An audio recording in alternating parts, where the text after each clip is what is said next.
ચાલો હવે માતાજીનો જે જૂનો થડો છે ને અહીંયા અમે દર્શન કરવા જઈ છીએ. તો ચાલો જઈ. રાજભાઈ જો અહીંયા લખ્યું છે બોર્ડમાં, રાજભાઈ માતાજીનું જન્મ સ્થળ મીન્સ જૂનો થડો જે એમનો જન્મ થયો તો એવી રીતના. અહીંયા હું નથી આવી જૂના માતાજીની રજામાં હોય ને ફૂલ ને સિક્કા સીધા જ ખોરામાં આવ્યો. મામી ને મમ્મી ને બે. હા તો આવી રીતના આ જૂના થોડે તો હું નથી આવી નકર અહીંયા તો ઘણી વાર હું દર્શન કરવા આવી હું. જો આ જૂનો થોડો છે માતાજીનો. હા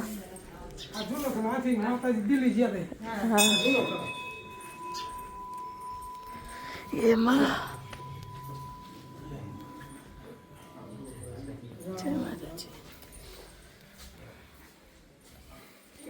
દર્શન કરે અંદર. હા એટલે ઠીક વિડીયો તારી રીતે બધું લઈ લેજો. આમાં માતાજીનું ત્રિશુલ છે, આ માતાજીનો અખંડ દીવો છે, આ માતાજીનો ઝૂલો છે. ઝૂલો થોડોક ધીમે ધીમે ઝૂલા તારે વિડીયો ઉતારશો ને એમાં આવી જાય ઝૂલો. પછી આમ રાઉન્ડ દાદાનો લઈને પ્રાગટ્યની કથા આખો દાદા પૂછવાનું એની રીતે પેલા સેટિંગ કરીને ઉતારી લેવા દે. આવી રીતના સ્થળો હે માતાજીનો જન્મ સ્થળ. બાપુ આપણે આ માતાજીનો ઇતિહાસ જાણવો હોય તો એના માટે આપણે જે કહી છીએ કે હે માં ચરાડો વાળી રાજબાઈ, તો અત્યારે આપણે જે ઘરે બેઠા છીએ આ જ ઘર માતાજીનું ઉદાચરણ બાપુનું આ ડેલી એમનું આ રહેણાંકનું મકાન. અને આ જ મકાનની અંદર માતાજીએ જન્મ લીધો. જન્મથી લઈ અને માતાજી દિલ્હી ગયા ત્યારે જે અકબર બાદશાહનો નવરોજો નામનો રિવાજ હતો એ નવરોજો રિવાજ બંધ કરવા માટે માતાજી દિલ્હી ગયેલા. બિકાનેરના રાજા પૃથ્વીરાજ રાઠોડ એના ઘરના લેલાદે એની ઇજ્જત બચાવવા માટે માતાજી દિલ્હી ગયા. દિલ્હી પણ આજે પણ આપણે જૂની દિલ્હી રહી એમાં લાલ કિલ્લા ઉપર રાજભાઈ માતાજીનું બેસણું છે. અને અહીંયાથી માતાજી વળતા ઝીંઝુવાડા આવ્યા. ઝીંઝુવાડા વાણિયાને પરચો આપ્યો. પરચો આપી અને માતાજીએ ત્યાં થોડી વાર માટે વિશ્રામો લીધો તો એ વિશ્રાંતિ સ્થળ તરીકે પૂજાય છે. ત્યાંથી માતાજી અહીં પધાર્યા. અહીં પધાર્યા પછી માતાજી આ ગોખની અંદર સમાઈ ગયા. આ માતાજીએ ત્રિશુલ રોપ્યું અને ત્યાર પછી આપણું જે બાર મંદિર જે રહ્યું એ મંદિર માતાજી આપણને દર્શન રૂપે મૂર્તિ સ્વરૂપે માતાજી આપણને દર્શન આપ્યા. પણ અત્યારે આપણે એક નાતો એવો છે કે જ્યાં મઢની અંદર આપણે છીએ તો માના ઘરે બેસી તો એનો નાતો એવો છે કે આપણે જે છોકરાઓ કે જણ રહ્યા એ બધા માના દીકરા છે. આ બાયુ રહ્યા એ બધા માતાજીની દીકરીઓ છે. તો માના ઘરે આપણે દીકરી કે દીકરા આવ્યા હોય મા પાસે બેસી અને માને બે વાત કરી કે માં તે તો મારા જે કામ કર્યા છે તને ખૂબ ખૂબ ધન્યવાદ છે અને હજી અમારે જરૂરત છે તમારી, તો અમારા કામ આવા નવા કરતા રહેજો. અને તમારી જે કોઈ મનની ઈચ્છા હોય એ અમારે મઢે તો અમે એ નિયમ રાખ્યો છે કે તમારે જે વાત હોય ડાયરેક્ટ માતાજી તમારા મનથી કહી દો, વચ્ચે કોઈ નહીં.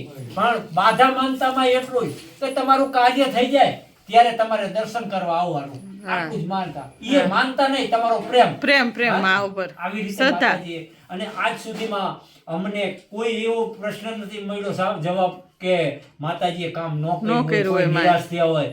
માતાજી દરેક માણસોને મળી જ છે માં, કોઈ ને કોઈ સ્વરૂપે. હા, મારે આ બાબો રહ્યો ને એમાં રાજભાઈ માં બાધાનો દીધો હોય એમને રાજભાઈ માં. બરાબર. બોલો રાજભાઈ માત કી છે. આપણે રાજભાઈ માનો ઇતિહાસ કીધો તમને બધાને વિડીયોમાં. બધા કમેન્ટમાં કરજો જય રાજભાઈ માં કહેજો બધાએ.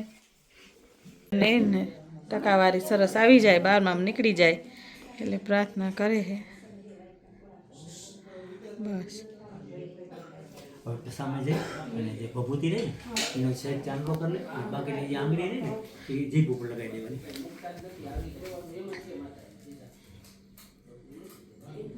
બસ મચાટી દે માને બસ. હવે ડબ્બામાંથી સાકર મીઠું મોઢું કરી લે. તારો રિઝલ્ટ અત્યારથી માની લે સારામાં સારું ના મીઠું મોઢું માં એ કરાયું એવું બસ બહુ સારું. જો હવે અમે અહીંયા આવી ગયા છીએ માતાજીના વિસામે. તો અહીંયાથી અમે વિસામે જઈશું. અમારી ટેકરી ઉપર છે આમ. હા, તો અહીંયા ટેકરીએ ચડીને જવાનું છે ઉપર. હા જો મમ્મીને દેખાઈ ગયા છે બોરા છે બાબા, ઓલા છે પીળા હે પણ પીળા હે પીળા. ઘર જતા ને તો અહીંયા અમારી વાડી હતી ને ત્યાં હતી ને મમ્મી બોયડી. હા, અમારા નાનાજીની વાડી છે ને હતી બોયડી. તો અમે અહીંયા જતા ને તો બહુ જ બોર આવ્યું. આખું માથું મારું લાલ લાલ થઈ ગયું. આખું માથું લાલ લાલ થઈ ગયું. તો હવે જોઈ છીએ અમે અહીંયા કોઈ દી નથી આવ્યા ને. નકર અમે રાજભાઈમાં એ તો ઘણી વાર ચરાડવા અમે આવ્યા છીએ, પણ એમના જૂના થડે નથી ગયા અને અમે અહીંયા નથી આવ્યા કોઈ દી. આની તો અમને મને નહોતી ખબર, મમ્મી ખબર. આની તો મને નહોતી ખબર. જૂના થડાની મને નહોતી ખબર. છો કે જૂના થડાની ખબર તો હતી મને, તો એ નહોતી ખબર કે જૂનો થડો હોય માતાજી.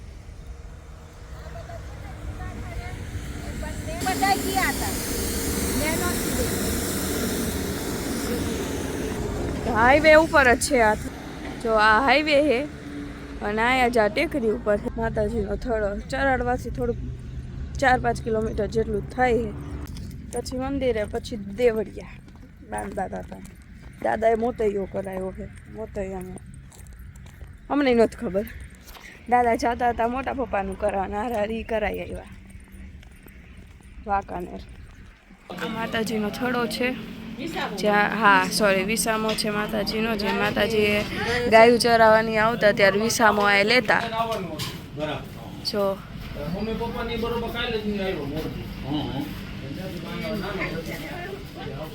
વ્યૂ છે આ ઉપરથી. રાત આવો એટલે આપણે રાહ જોવાની. હા, ઉપર ગાડી આવી જાય છે. પપ્પા કહેતા હતા ને આવી જગ્યાએ આવી નહીં, શાંતિ મજા આવે. જો ભજીયાના પ્રોગ્રામ ઉપરથી આવો હે વ્યૂ. તઈ આવી એ વાડી હોય, સીધે સીધો પટો અને વચ્ચે ઘર હોય મસ્ત. વાડી આપણે મહાદેવ કરાવશે નહીં. હો પવાડીએ જ રહેવું.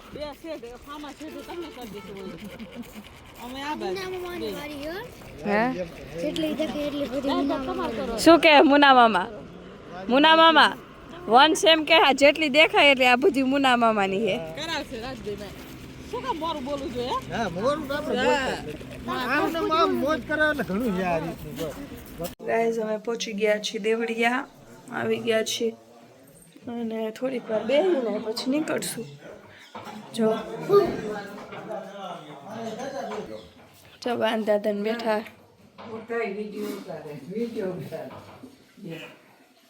જય ભગવાન.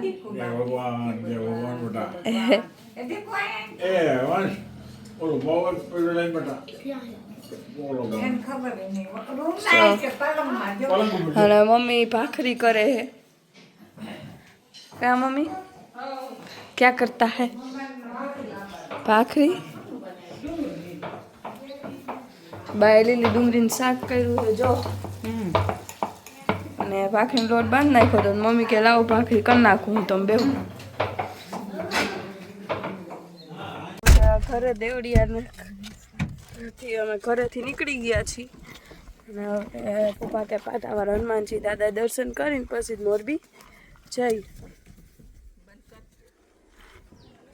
તો હવે અહીંયા પછી પાટાવાળા હનુમાનજી. આ પાટાવાળા એટલે કહેવાય લગભગ, કેમ કે અહીંયા રેલવેનો પાટો હોય. આજે આ દેખાય ને આખું રેલવેનું ઓલું જાય ને એ છે. હું દેખાડું. આ જો આ પાટાવાળા હનુમાનજી છે. અને હું કચ્છવાળા બાપુ અમે વાત કરી ને તમને જે વિડીયોમાં નથી દેખાયા, બધી વાત કરીને આ બધાય ઝાડવા એમને વાવ્યા કચ્છવાળા બાપુએ. બાપુ પેલા અહીંયા રહેતા.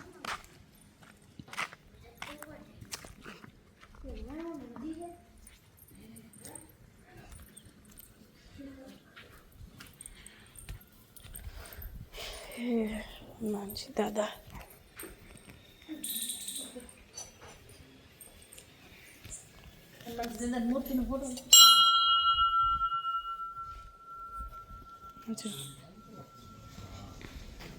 હનુમાનજી દાદા હે અમારા પાટાવાળા. હા, લક્ષ્મણદાસ બાબુ અહીંયાથી પેલા રહેતા ને એમની સમાધિ હે. જો સરસોનું શાક. હા જો કેવી મસ્ત વાડી હે યાર. મસ્ત લાગે. વાડી કેવી હે પણ પેલું બેઠું જો એટલું મસ્ત શાક બને. આ એ મસ્ત વાડી હોય કેવી મજા કરશે જેદી કરશે એટલે એકાઈ રે એટલી દેશે. Stay positive. તો ગાઈસ અમે આવી ગયા છીએ ભાવેશ કાકાના ઘરે અને કેનો પ્રોગ્રામ હે મમ્મી કહીશ. લીલી હળદરનું શાક, રોટલા, પપ્પા માટે ભાખરી. હવે ગરમી નથી થતી ચાલો. રસ્તામાં ખાધી બનાવ્યો કેંડાની ઢાલ દો. કેવું? કેંડાની ઢાલ દો.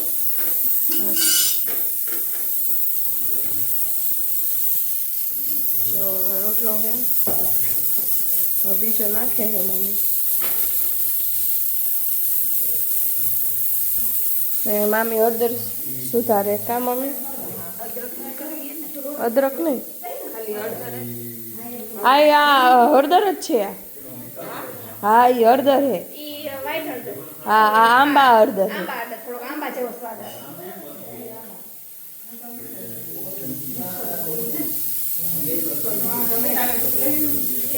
અને પપ્પા મુના મામા બધા બેઠા હે અહીંયા.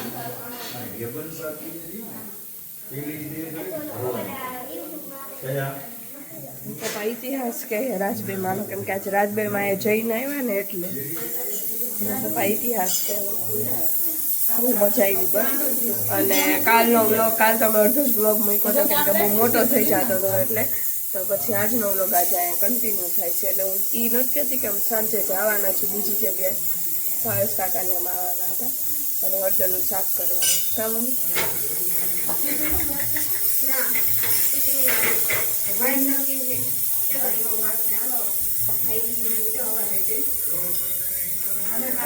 જો હળદરનું શાકની પ્રિપરેશન થાય છે.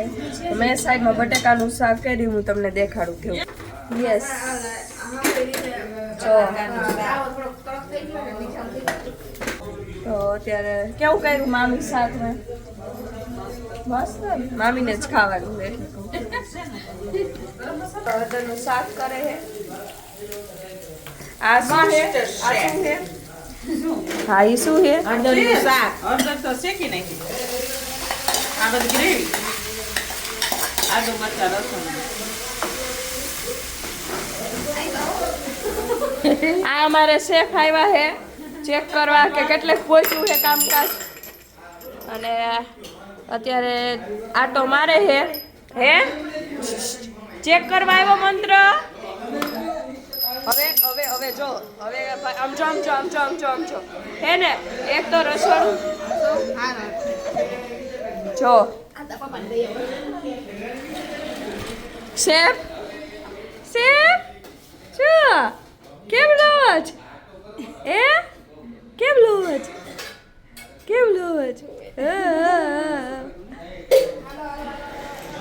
શું घी इसको तो गरम घी में जो घी में बनावવાનું હોય હળદર ગરમ પડે ને આ મસાલો શેકાય ને પછી તેલ છોડશે. હા બસ શેકાવા દેવો જોઈશે ને.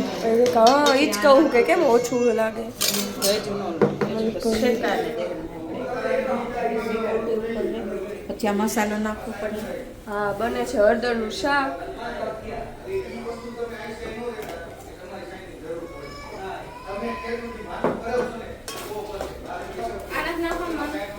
શું એ પછી ગ્રેવી ચડી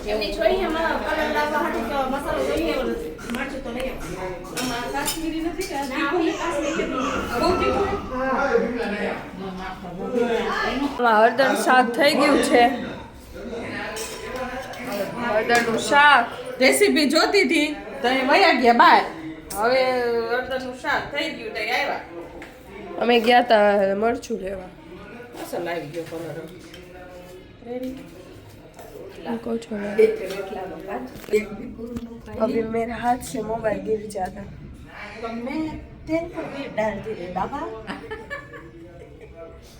हाँ मामी आज मजा આવી દેવડિયા જવાની. હવે જઈશું આપણે 4-5 દી રોકાવા દેવડિયા. મજા આવે હો પણ તમને. આપણે હે અમાર ઢોરો હે ને મામી, આપણે ઢોરો હે ને ત્યાં જઈશું, ત્યાં ભજીયાનો પ્રોગ્રામ કરશું. હાલો દેવ મને કઈ ટેસ્ટ મંત્રન ખવડાવે હે આજ તો ઘણા ટાઈમ.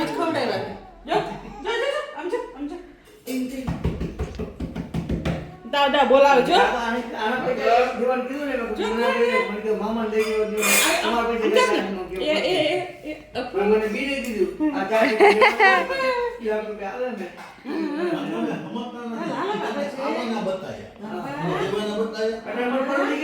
બાર તો અસલ રહેશે મમ્મી, ખાલી ફરિયામાં રાખીશ ને તોય.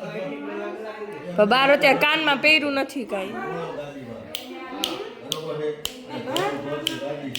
બમ બમ બમ બમ બમ અબુક અબુક અબુક અબુક. જો હળદરનું શાક ખાય. કેવું છે શાક? મસ્ત બન્યું હો. મામીનું કાંઈ કેવું ન પડે રસમ. મારા ભાઈને દાદાનું ભાવે નહીં એટલે બટેકાનું એમને બટેકાનું કર્યું પણ ખાધું હા નથી. ભાઈ બટેકાનું હોય આ આઈડિયા નથી, આ બધું મામીને ખવડાવવાનું છે. પપ્પા શાક કેવું થયું? સારું. કાંઈ ઘટે નહીં. કેમ લસણ નહોતું નહીં?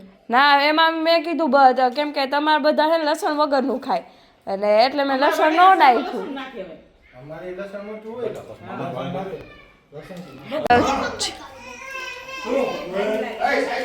ગયા હે મામી મમ્મી ને આંટી. મજા આવી આંટી? હે અમે તો ખાધું એટલે આંટીનું રિવ્યુ. મામી તમને ગળ્યું નથી ને? હા તો મામીને ભાવશે ગળ્યું. અમારો બ્લોગ ગમે તો લાઈક કરો, શેર કરો, સબસ્ક્રાઇબ કરો અને કોમેન્ટ કરવાનું ભૂલતા નહીં. ઢીંગલા ચાલી ગયો